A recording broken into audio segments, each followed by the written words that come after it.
افلا یتدبرون القرآن، تو کیا یہ لوگ قرآن پر تدبر نہیں کرتے؟ پڑھتے تو ہیں، میں نے آپ سے کہا نا نمازیں تو وہ پڑھتے تھے، جو بھی منافق تھا اسے اس وقت نماز تو پڑھنی پڑتی تھی ورنہ تو مسلمان نہ مانا جاتا۔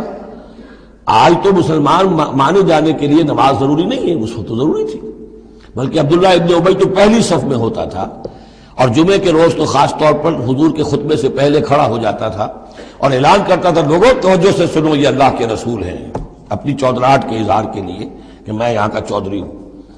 تو وہ نمازیں تو پڑھتے تھے، قرآن سنتے تھے، لیکن افلا یتدبرون القرآن، قرآن پر تدبر نہیں کرتے۔ یہ قرآن ان کے سروں پر سے گزر رہا ہے، یا ان کے ایک کان سے داخل ہو کر دوسرے کان سے نکل رہا ہے۔ وَلَوْ كَانَ مِنْ عِنْدِ غَيْرِ اللَّهِ، اگر یہ اللہ کے سوا کسی اور کے پاس سے آیا ہوتا، لَوَجَدُوا فِيهِ اخْتِلَافًا كَثِيرًا، تو اس میں بہت سے تضادات وہ پاتے۔